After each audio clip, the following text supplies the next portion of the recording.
Going, everybody, and welcome to Ask Me Anything About Politics. My name is Jarrett, and I'm here to answer all your questions about politics, be they simple or complicated, be they left wing or right wing. Everybody is welcome here, whether you are a Republican, a Democrat, something in the middle, or something in the outskirts. I'm not here to judge, I'm not here to roast, I'm not here to debate. It is just good faith answers to all of your good faith questions about politics. So go ahead and throw your questions in the chat, and we will get to answering them as sincerely and objectively as we can muster. There's no such thing as a dumb question, so you don't have to worry about being made fun of for not knowing things or being less informed than other people. This is not a debate show. This is not a show where, I call people out for not knowing things or having different political opinions than I do. So everybody is welcome. You can go ahead and throw your questions in the chat. Miguel Meme, yeah, we're trying a new setup. Me and the missus did a little rearranging for the baby's room. Shork says, should Florida be eliminated? No, let's not, get rid of any states. Let's try to make the states better. Let's try to elect better people to run the states in a way that is better for the people that actually live there. And I mean, we also don't have to worry about getting rid of Florida because climate change is kind of going to take care of that for us. But I don't think it should, is my point. Welcome, everybody. My name is Jared, and I'm here to answer all your questions about politics, be they simple or complicated, be they left wing or right wing.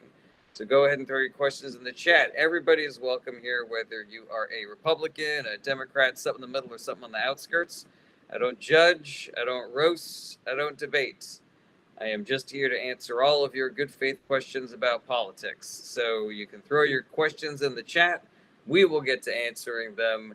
Democrat, Republican, something in the middle, or something on the outskirts. I'm not here to fight you or roast you. I am just here to answer all of your good faith questions.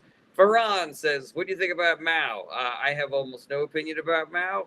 I don't know too much about him. Seems like he was kind of a bad guy, kind of authoritarian, if I'm remembering correctly. So, yeah, let's go ahead and put that guy in the do not endorse category, Farhan. But I'm interested in learning more. If people have more information for me. Welcome, everybody. My name is Jared, and I'm here to answer all your questions about politics, be they simple or complicated, be they left wing or right wing. So go ahead and throw your questions in the chat, and we will get to answering them. What is up, Lola? Thank you for being here. Everybody is welcome here. Fateless. I cannot believe I just pronounced that Fateless. Fateless asks, what's your opinion on Marx? I mean, I like workers on the means of production. That seems pretty cool. Leah says, are you pro-life or pro-choice before I ask? I'm pro-choice, but even if you're pro-life, I still think that you should vote for Democrats because Democratic policies actually decrease abortions by going through things like sex education and avoiding unplanned pregnancies. Republican policies don't decrease abortions. I know that seems counterintuitive that, you make abortion illegal, there will probably be fewer abortions, right? But none of the data actually bears that out. What actually does bear out is that Republican policies increase accidental pregnancies and they make pregnancy much more dangerous for women. Okay, Jess says, Jared, are you a communist? No, I'm not a communist. I'm not a socialist. I'm not a capitalist. I believe in a mixed model. Akshay says, the ban in Texas, thoughts? I can't really talk about that, otherwise my channel gets flagged for adult content, Akshay, but just know that in my heart I am against it. Leah says, what's your pro-choice argument on why it shouldn't be banned? I guess it's difficult to argue the morality of it, Leah, because if you're somebody who believes that abortion is murder, there's no amount of science that I am going to be able to put in front of you to suggest that it's not. The issue, I think, is do they work? Like, do pro-life policies actually work? But if you look at any of the state abortion bans ever since Roe versus Wade fell, Roe versus Wade, my brain is in a weird place today. Roe versus Wade, then you don't really see a decrease in abortion. All you really do see is increased maternal mortality and fetal mortality. So, like, more pregnant women and babies are dying because of these abortion bans. They're not stopping abortion. So, like, what's the point, right? Leah, let me know what you think about that. Oh, I'm pro-choice. Just want to hear your argument. Oh, okay, cool. Well, welcome to the party, pal. All right, Flesh Lives Again says Bashir communicated why he is not pushing the special election. I mean, I need to read up on that. I don't really know what his take on is. I just think that that it is kind of unjust for the people of Kentucky to not know if their senator is alive or dead. What is up, Mia? Good to see you again. All right, Third Side Goon says thoughts on Europe's aging population. If billionaires want people to have kids, then they need to create an environment where people feel like they can financially afford to have kids. Ricky says, what happened to approval from Congress and the people? Well, the Republican Party is currently in charge of all three branches of government, so if it's missing, it's because they're in charge. All right. Ibcal says, right making crime illegal doesn't stop crime. Yeah, Ibcal, I'm not really sure if you're arguing for or against. Like, are you being sarcastic or are you being sincere? Okay, Quasim says, do you think the U.S. created the Taliban? I'm not 100% on that. If I'm remembering my history correctly, yes, but it was kind of a bank shot. Like, am I wrong in thinking that we created the Taliban by arming the Mujahideen against the Russians in order to have them fight the Cold War for us? Okay. Okay. Lady Lisa says abortion is not murder; it's a medical procedure. That in some cases is life-saving surgery. That is accurate. Mr. Social Media Detroit says Bernie Sanders the best. I liked Bernie Sanders a lot. Stavros 1914 Army says Charlie Kirk. That's not a question. In this afterlife says Texas has life sentences for rugs, but not for grape. Well, that's interesting. Seems like a weird prioritization issue, in my opinion. Okay, T Moggs. Tom, what is going on with my brain today? Tom says, what do you think about James Fishback? I don't know too much about James Fishback. I feel like I read about him being a bad guy, but I don't really remember. No effing body says, do you think it was an Israeli sniper that got Charlie Kirk? No, I don't think so. I haven't seen any evidence to suggest that that's the case. And really, my best argument why that's not the case is because Candace Owens is saying is that it is the case, and she's a propagandist. She's a conspiracy theorist, so I'm not really. Yeah, I'm pretty sure she's not saying things that are accurate. All right, Mikhail Meme says, what do you think of the death sentence? I'm against the death sentence. I don't believe that it is. It doesn't work. Like, there's no data to suggest that it convinces people to not do crimes. But also, you don't really have a great record of putting people to death who are 100% guilty. Like, America has put people to death that have not done a crime, and I think that that's unconscionable. I think that is going to be a sin that's going to be following this country for decades. And it's not like it happened more than once. It's not like it only happened once. Okay. Kasim says, do you support Trump? I do not. Fletch lives against this. I agree, but Shear said we would probably just get another Republican versus someone not voting. Yeah, I guess I suppose that's, I can see the logic and the justification there. Do Right says, do you know how to tell if a person is a POS? They run for position. I disagree with that, Do Right. There are good politicians out there.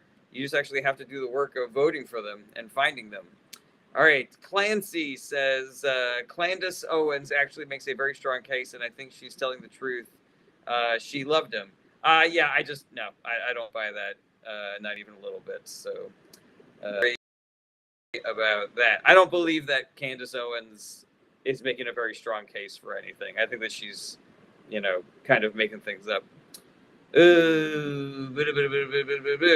offense, she is. Damn, I was just going off my own research, the private jet, the Google searches that came out. Yeah, no, I'm sure that there's a lot of very interesting information on the internet to try to convince people that Charlie Kirk was assassinated by the Mossad. I just don't think that any of it is really substantive.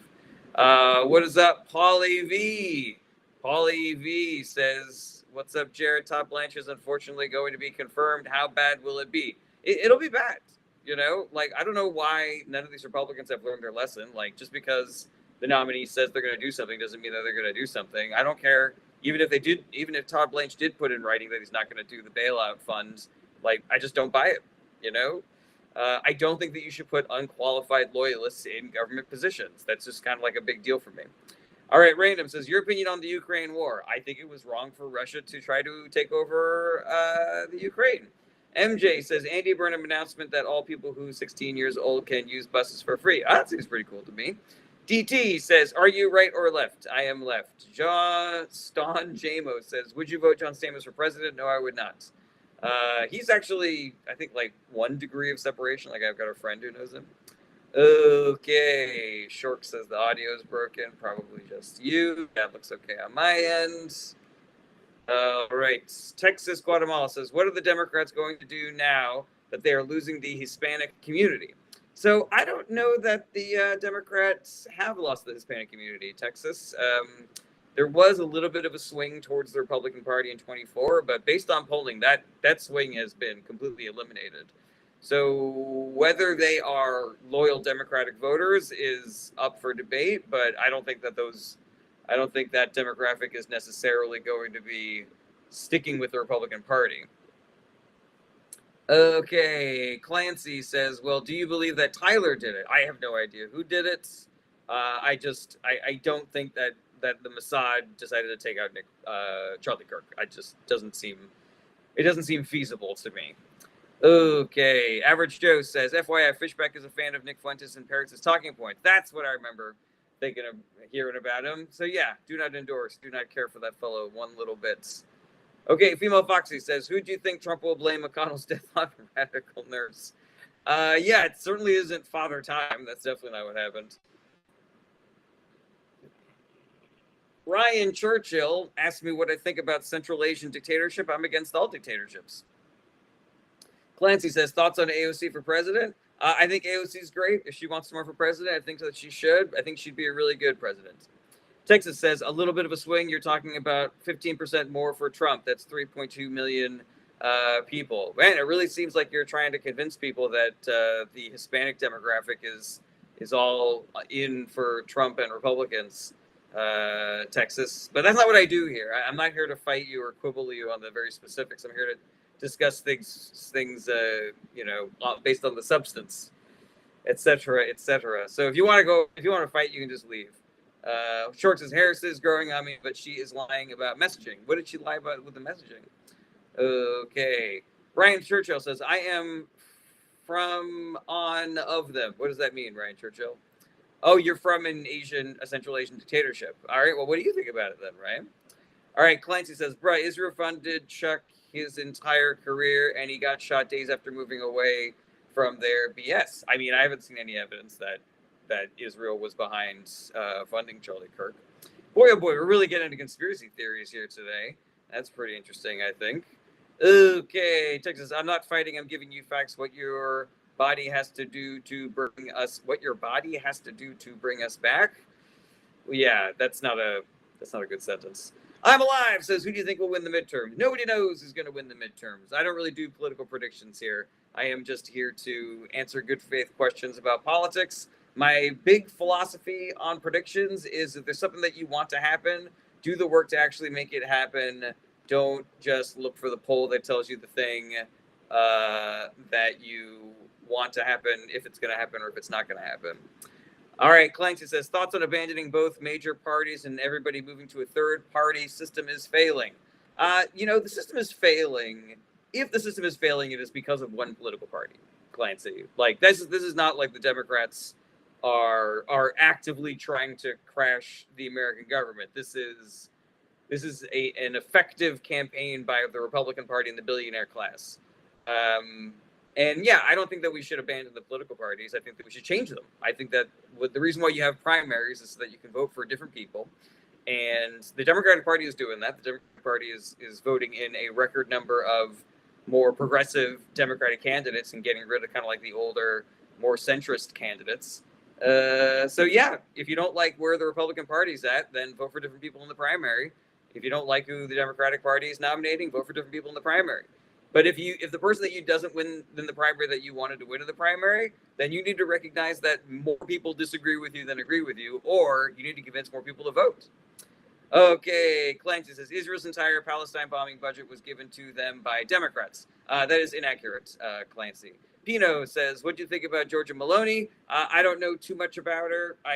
She's a little right-wing, in my opinion. Not in my opinion, but I believe that she's right-wing, if I'm remembering correctly. So Yeah, I don't really care for the right-wing political philosophy or right-wing politicians.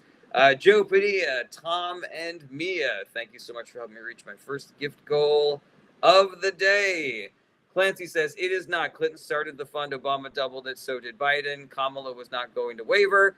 You don't know what Kamala was or wasn't going to do, Clancy. I believe that she was not going to continue funding Israel based on things that she said while she was campaigning. So it's folly. Also, really interesting that you did not include any Republicans in that list, Clancy. Your bias is showing.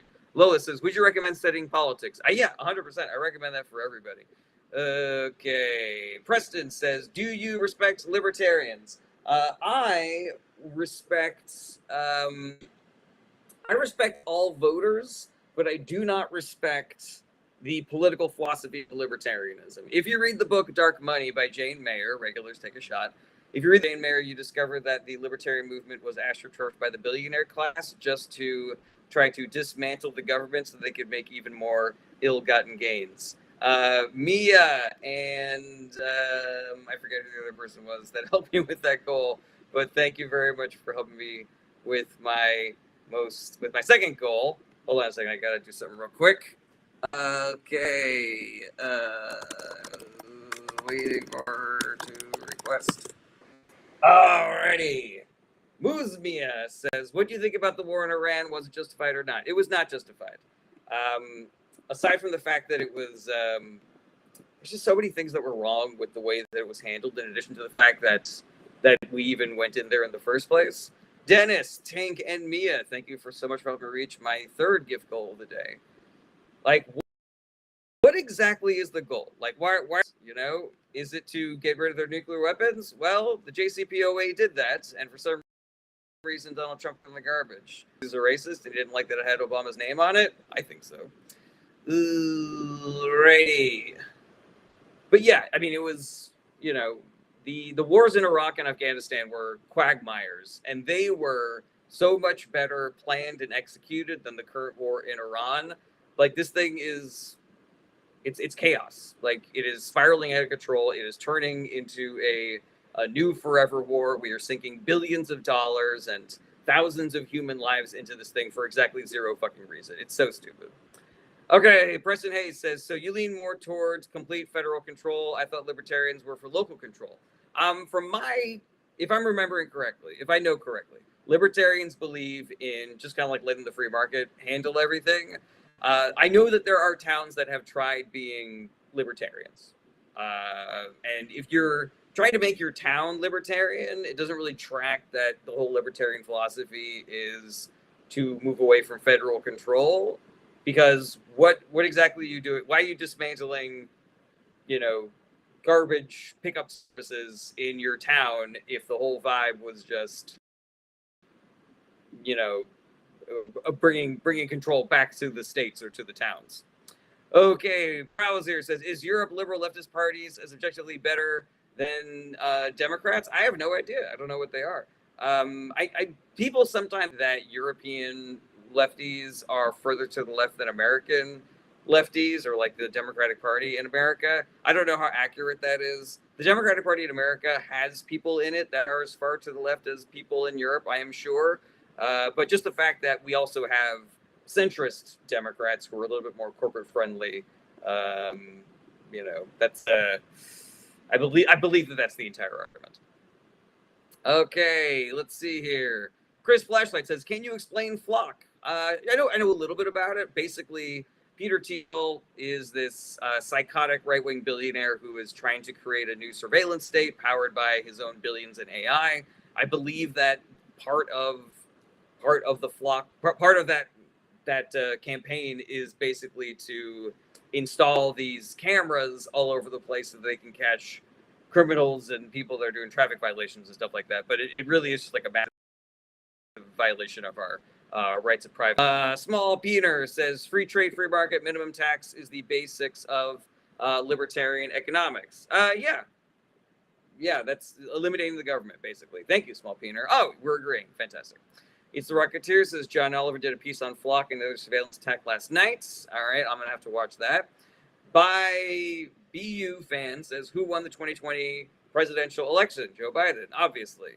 Okay, Lawrence Lamont says, how do you feel about the fight for managed democracy? I guess I would ask you, what do you mean by that? Like, is somebody leading the fight on that? Do we think that just voting Republicans out of office is fighting for managed democracy? Is managed democracy different than the current democracy that we have, or the one that we had before Trump, at least?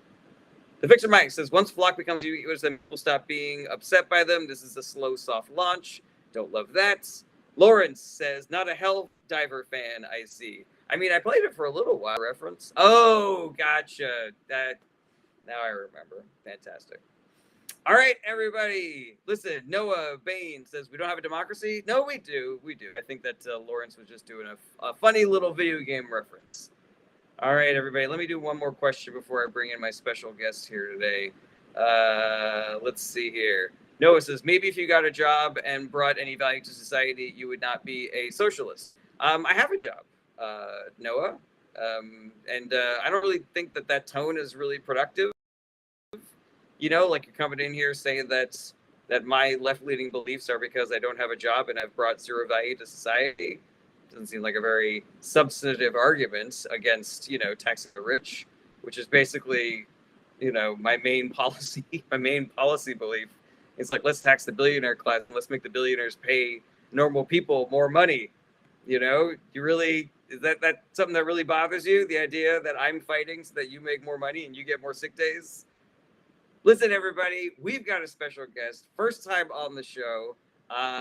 We have somebody who is running for federal office here on the show. We have got a candidate for Texas's 8th district, Chelsea Hockett, on the line. Chelsea, how's it going? Good, how are you? Doing well. Thank you so much for coming on the show. Yeah, thanks for having me. Yeah, it's been chaotic so far today. I don't know how much of you heard. People just want to talk about Charlie Kirk conspiracy theories and stuff like that. But let's get into some substance. Okay. And Chelsea. then I am in my car, and my husband's about to come home, and we have a small shared space, so I forgive the environment. Oh no, hey, I get it. At any moment, my wife could come in here with a baby to change a diaper. We live in a chaos space here. So yeah, let's talk about it.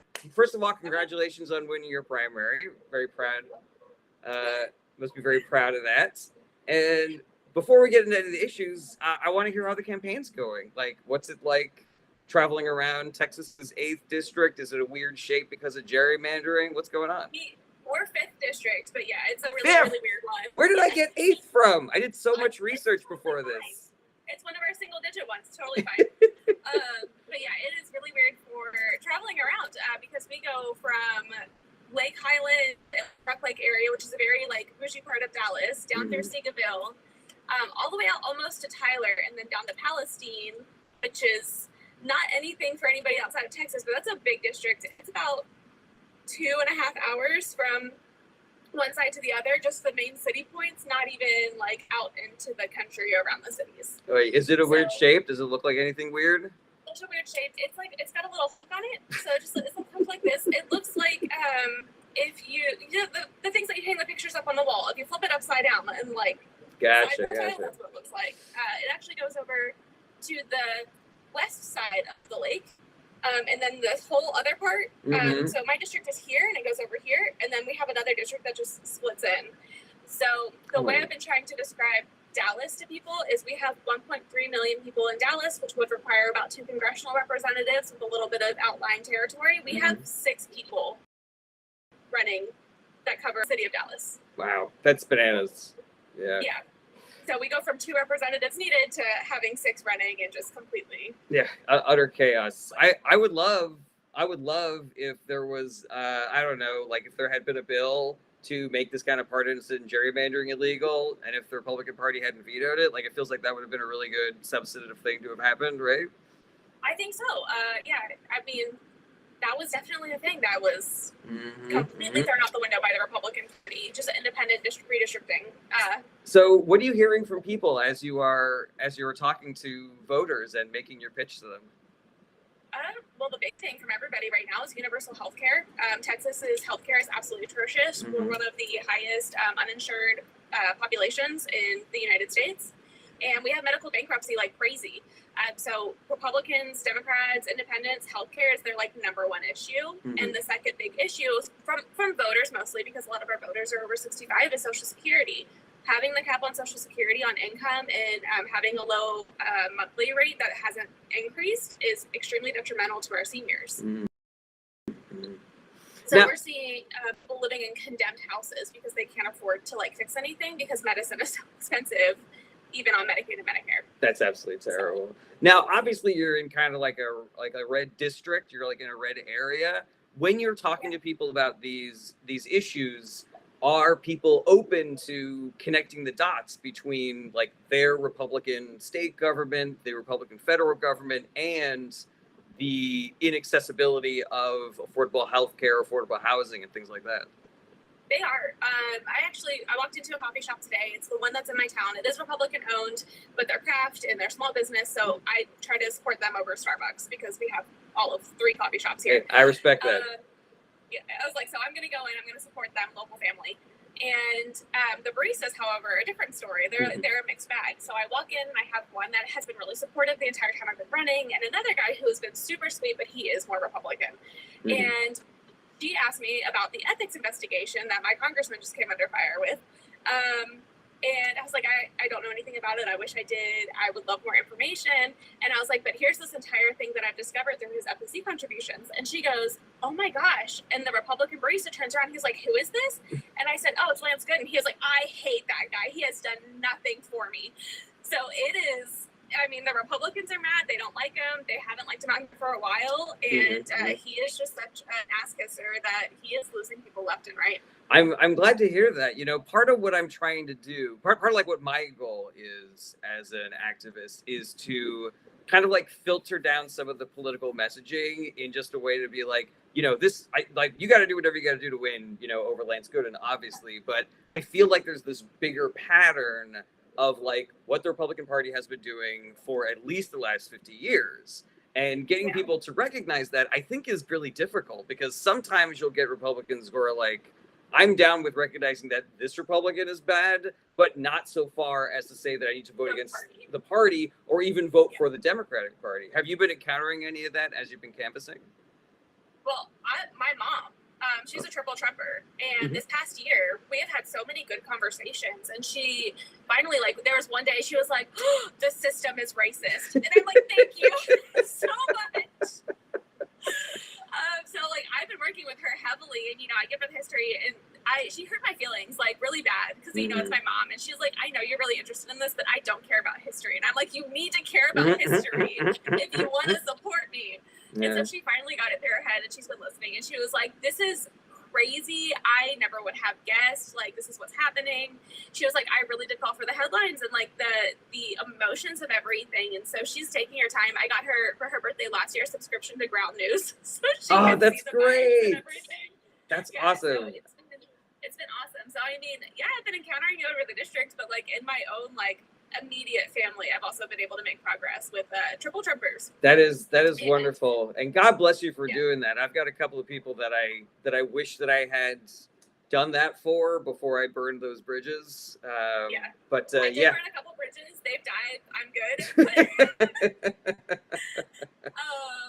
it's been crazy. So we but as far as our district goes, with redistricting, we went from plus 22 to plus 10, which is absolutely nothing in this political climate. And so we have a lot of people from a lot of big names that are finally starting to pull interest in our campaign and our district, and all of them setting up meetings throughout the week. So we're going to try to keep pushing in this end.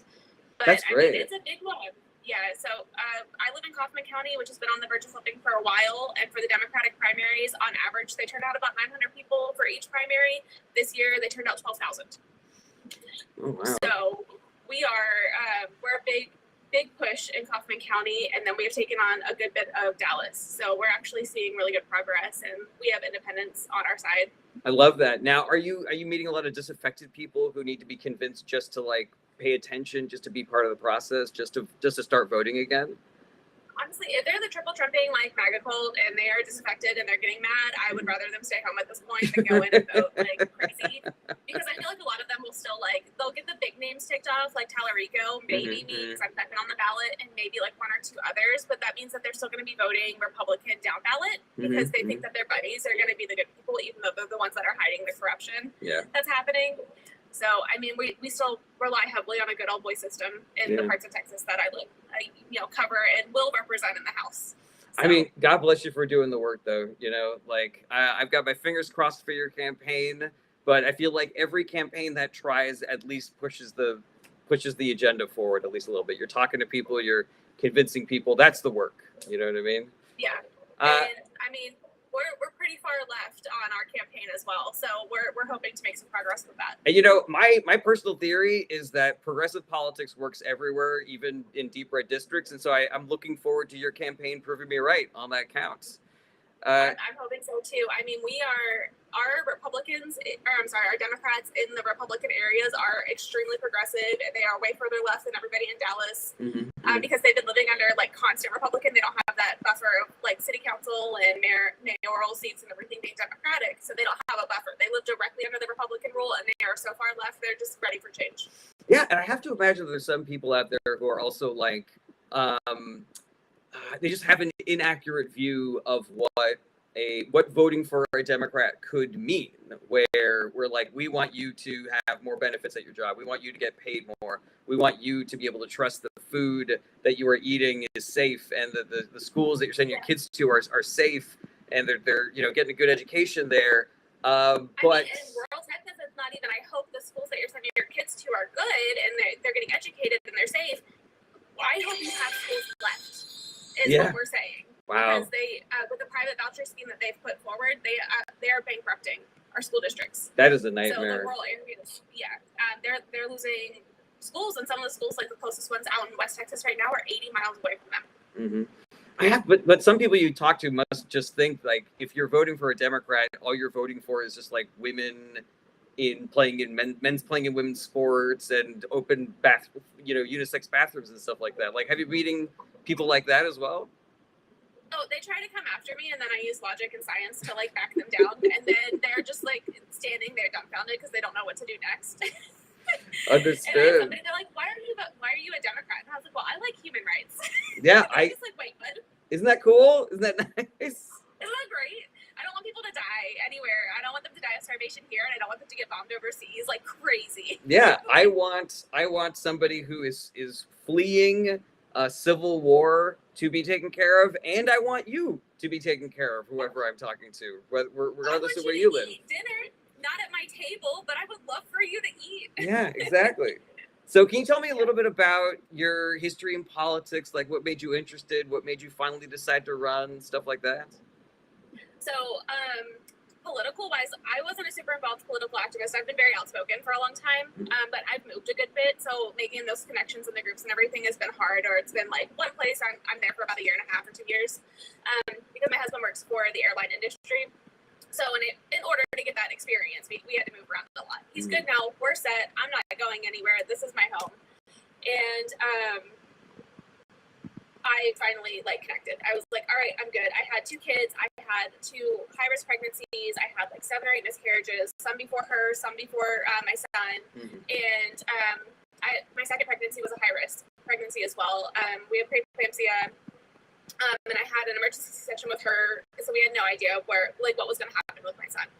And at 20 weeks, the job decision was made. Roe v. Wade was overturned, and I thought I was going to die in the state of Texas from a high-risk pregnancy. Oh I was afraid that I wasn't going to be able to be a mom. And then I went through the horrendous task of maternity leave, postpartum depression, postpartum anxiety, and just being in a really terrible place. And I started finally coming out of that funk and that postpartum haze that we go through. You have a baby, you know your wife is not the same person. Yeah, absolutely. It's a total change. So I came out of that, and I was I started working, and then childcare was $2,200 a month, and that is what I was making. I was making just about $400 more than that, which was enough for my car payment. And that's what I had to do because I was a remote worker from home with a schedule that worked for my kids to get to school. So getting another job making more money out of my house meant that I wasn't going to be able to pick up my kids from school. I wasn't going to be able to do any of that. So I was kind of like stuck in the job that I had.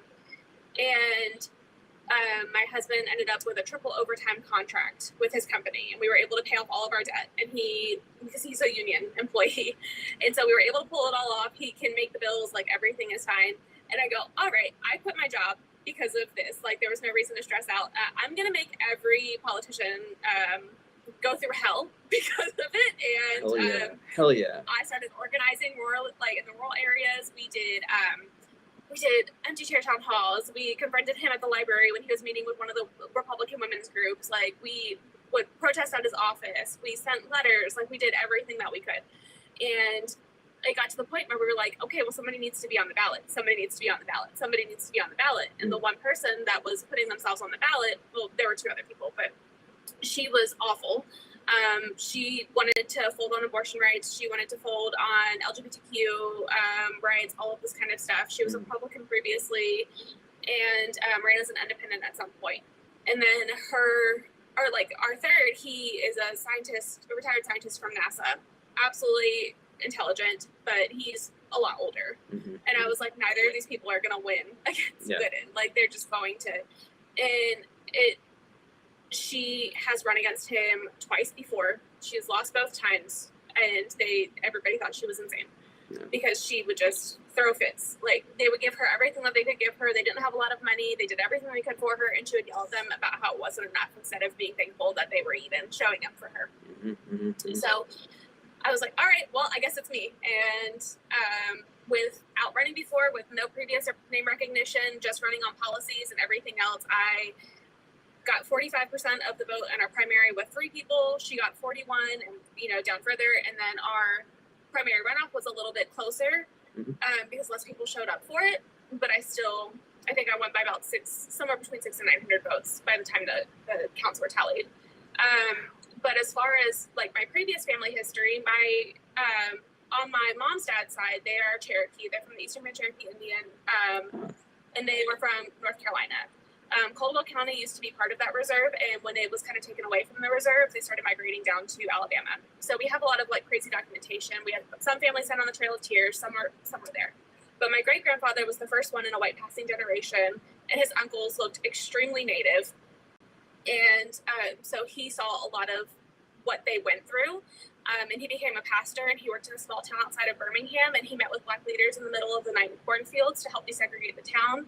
And then his daughter-in-law, my grandmother, walked kids to and from school through picket lines when they were integrating the schools. And so my aunt, being the child that was being walked across, raised me on a full civil rights background education and gave me like that true history of what happened.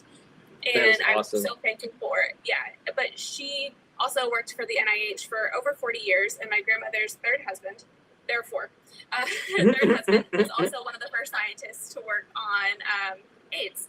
So HIV/AIDS. So he did that, got her a job at the NIH as a legal secretary, and then she, went through all of her education and promotions, all of that. She became one of the bigger grant funders. So she did all of the background work for that, and she ended up working for Dr. Fauci when I lived with her after my parents divorced, and so I actually used to go to work with her. Oh wow! And I would sit under her desk with Dr. Fauci there.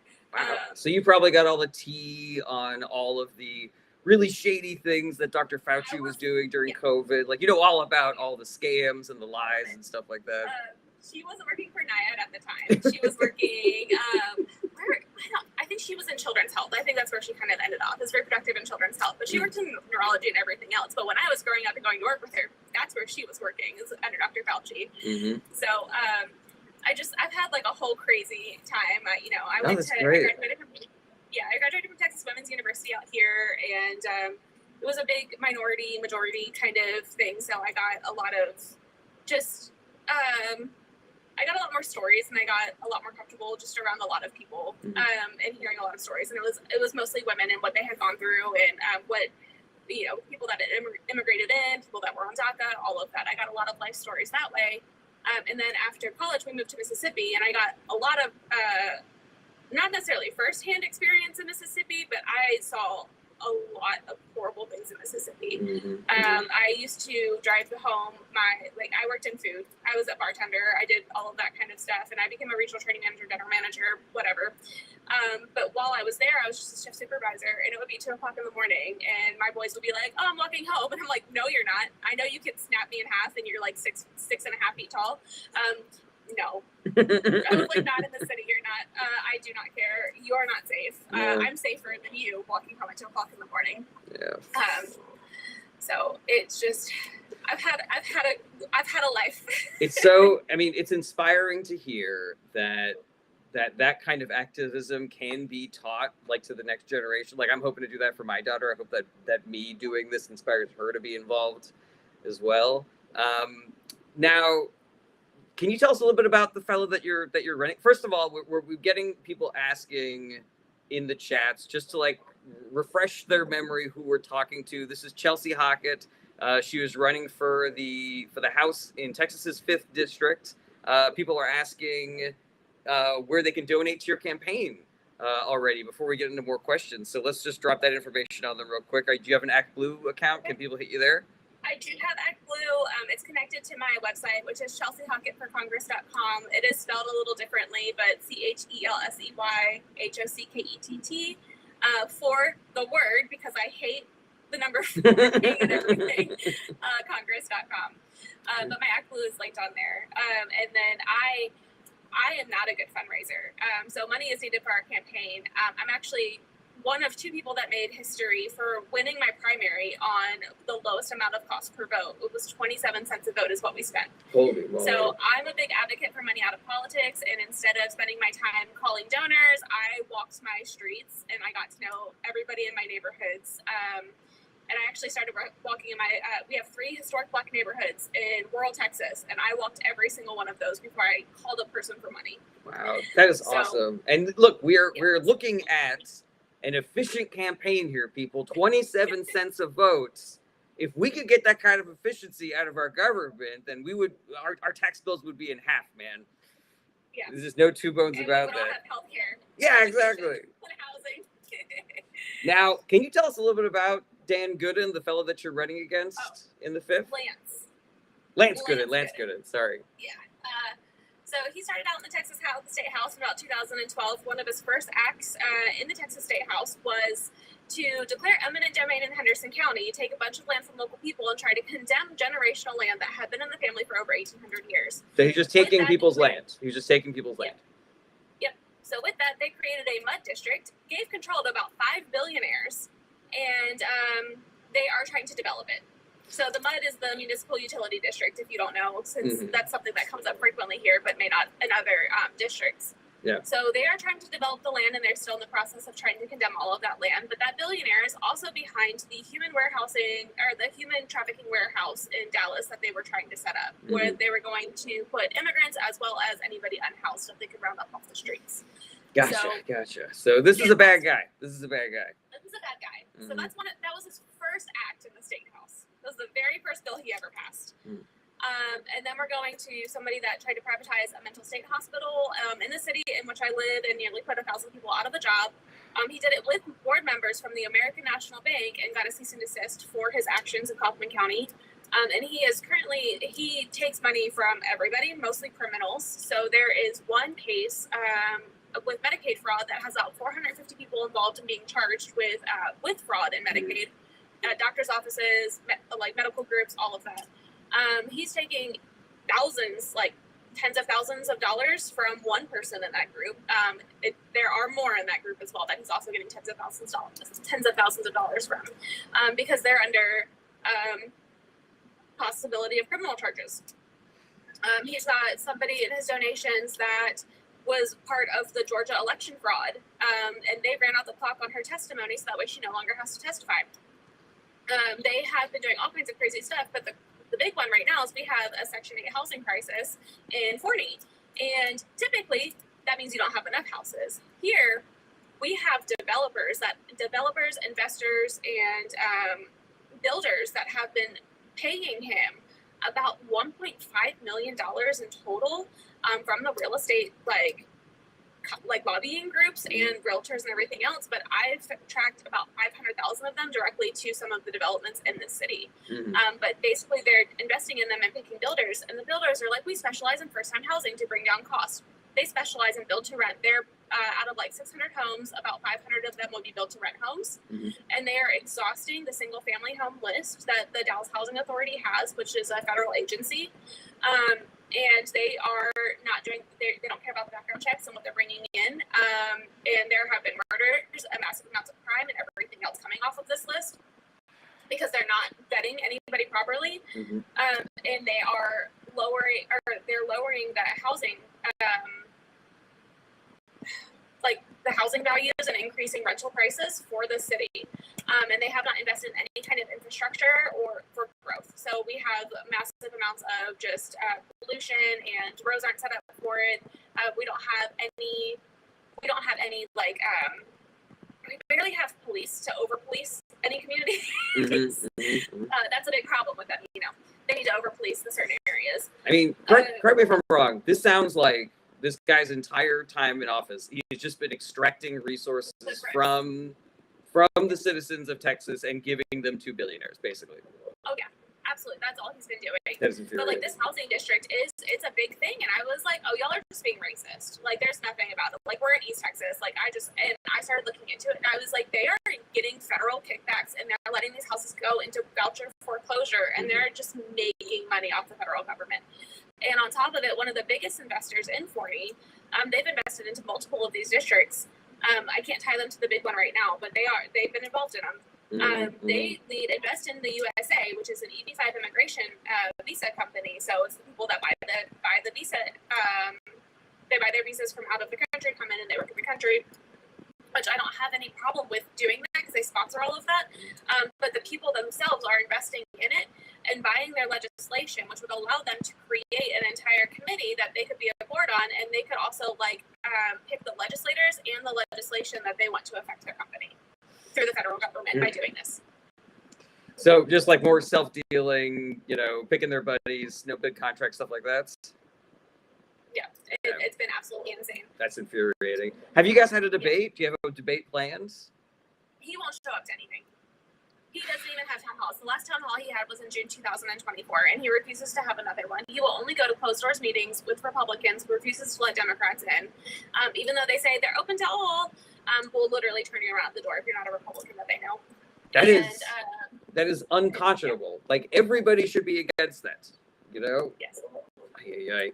God, I cannot wait. I cannot wait for you to beat this guy in November. Hold on, so I'm gonna check out to see if we have any questions. So somebody's pointed out you got the lowest, cost per vote, but Haley Stevens is about to beat the record with $1 million per vote over in was that Michigan? So if that is any indication of of how serious I feel about getting that money out of politics and actually representing the people. So this is from Muzz King. You having an indigenous heritage, do you have any plans to help with indigenous communities in Texas?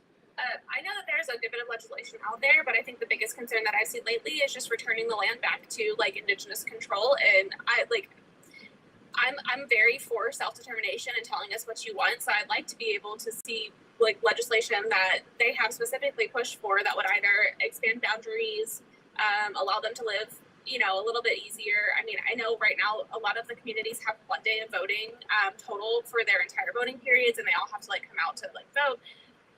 There are so many things that we can do for the indigenous communities to give them a better way of life. And I mean, we even see just a massive amount of crime. The missing and murdered indigenous women and the children is just absolutely terrible. Yeah, I'm all for honoring treaties. Excellent. I know that we turned our back on a lot of those, and I know they tried to do the same thing with Ukraine. I mean, it's just recently, but it has been hundreds and hundreds of years of just absolute mistreatment. But like I said, my family comes from land that was stolen from the reservation, so I am all for everything indigenous rights. If the indigenous people had those water rights, we would not be running out of water right now. Yeah.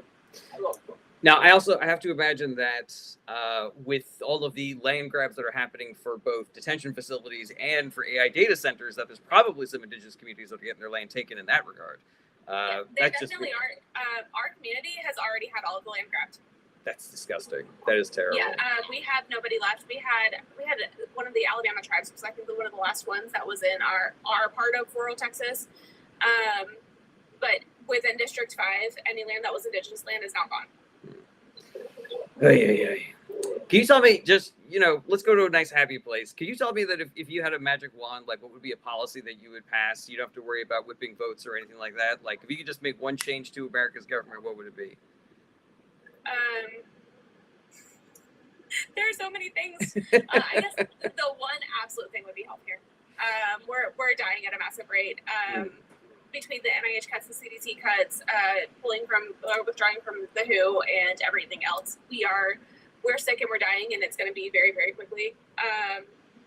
But I also, on the climate side of that, would very much like to see an absolute climate change and just save all of our reserves, our nature, just literally anything, because that's also killing us very rapidly. Can I tell you an idea that I heard that I don't know if anybody is talking about? There's at least not enough people are talking about it. Like why are we not hiring a climate corps? Why are we not hiring people to switch over the grid? Why are we not, like, if you don't have a job, you can go join the military, or the government could hire you to install solar panels, and whenever transistors need to be switched over. Instead of deploying the National Guard into cities, why don't we go have them install solar panels? Yeah, exactly. I mean, maybe we would not have the flood that we would need for the National Guard if we had hired those people to do the solar panels instead. Yeah, being in Texas with an energy grid that's actively failing, Biden's Infrastructure Act did give them a lot more money to put towards solar and wind. And when they did that, we actually had a good, solid energy grid. And that's not something that we hadn't had it was still but it was doing a lot better, and we weren't in fear of losing power in the middle of the winter and Ted Cruz leaving again. I mean, permanently, I'd be happy with that. The dude loves going on vacation, man. He loves dipping out of Texas whenever he can. He really does. But yeah, the just hiring, but that's part of just infrastructure is getting that. But one of the big things that I want to see with that energy push is that we're covering parking lots, especially in Texas where we have horrible hailstorms. We can cover parking lots with solar panels, and we can fund a lot of these corporations. I've seen nursing homes, parking lots, and hospitals being covered in solar panels. Because one, that would keep the hospitals from going off grid super, super quickly, and then nursing homes would have that solar energy as well. So if we have a power outage, then their machinery wouldn't immediately go out and kill a bunch of people that are on oxygen or hooked up to any machines. Yeah, I'm down for all of that. There was one other thing I was going to ask you about this, which it really does seem like Texas is kind of like the axis for so many of these issues, like the energy grid being an issue. The kind of the Dobbs decision. Texas is obviously the wrong place to be if you want to be pregnant after the Dobbs decision. All of this is kind of extraction of the resources from the people that are living there. Like Texas really is ground zero for this fight. Yeah, it is. I mean, we see that in South Carolina, Missouri, Louisiana, Alabama, and Texas being the top 5 ground zero places for horrible legislation. I mean, South Carolina, Indiana, and Alabama pushed forward with gas chambers and firing squads being legal again. Yeah. But what is driving me crazy in Texas is that it already wasn't a good place to be pregnant, because we already had limited OBGYNs. We don't have rural health care. The rural hospitals have been shutting down slowly over the past 10, 15 years, especially under the Republican, Greg Abbott and all of that. They've been slowly trying to take away as much money as they can from Medicaid. They refuse to match federal funds from the state. All horrible things. So it was already a really horrible place to be pregnant. And then we added in the Dobbs decision. Well, God bless you for the work that you're doing. It really does seem like this is an easy decision for the people in Texas. And thank you so much for being here with us today. I hope that everybody who's watching will go donate to your campaign. If you live close to Texas's 5th district or in the district. I'm sure that Chelsea would really love to have some more people volunteering for the campaign. Do you want to tell anybody where they can go, your socials, your website, stuff like that? So socials for me are just everything is Chelsea Hockett for Congress or Hockett for Congress. On TikTok, I mean, there's a quick, easy follow button on here. But that's pretty much where you'll find me. Is just everywhere is Chelsea Hockett for Congress. I try to keep it pretty simple across the board. And you can donate through the ChelseaHockettForCongress.com. Thank you so much for having me on. It's been an absolute pleasure. No, thank you so much for being here. Again, like, you know, I suspected that I was going to be in your camp, you know, but it's such an obvious decision to go for a Chelsea instead of a Lance, you know, like this guy's not doing it. He's not getting it done. There's nothing that he's done good for this district at all. He has been on the sidelines of everything until he comes under fire. He pushes it off to somebody else's issue, and then he disappears out of the spotlight again. It just even the fact that he's not holding town halls, he's not willing to have a debate. Like, what are you hiding from? Like, just be, if you're going to have these positions, that this kind of extractive government. I can put it into perspective for you. 0.04% of his donations this past year have been from small dollar donors. And most of them are coming from wealthy giant corporations, things like that. He has 0.04% of the small dollar donors. Yeah. Support. All right. So, yeah. Well, let's get these voters out for Chelsea Hockett, everybody. Thanks again for being here, Chelsea. I don't take APAC now. Oh, and she doesn't take APAC money. I don't take APAC. There's nothing wrong with Chelsea, everybody. She's got no flaws. I had my GSA endorsement meeting this past weekend, so we'll see how it goes. Hell yeah. Fingers crossed. Fingers crossed for Chelsea at her DSA meeting. Yeah. All right. Thank you so much. Take care. Well, that was a very fun new thing, and I gotta be honest, I was a lot more impressed than I even thought I would be with Chelsea. She's awesome. I love that she comes from an activist family, and yeah, you know, like obviously, going through what she goes through, you know, and then she decides to pick up the mantle and just, you know, go and run for office and fill that need. Like, she sounds like a dope ass candidate. I'm so glad she won her primary.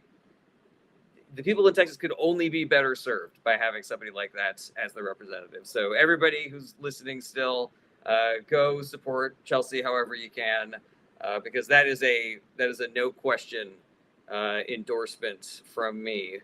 Yeah, let's see here. Noah says, is she in a swing district? I do not believe that she is in a swing district. I believe that district usually goes pretty hardcore for Republicans, but weird shit happens in politics all the time. And when you have people doing the work, especially in like low turnout districts like Texas's 5th, just a little bit of work and a little bit of money can make all the difference. So let's fucking go for Chelsea.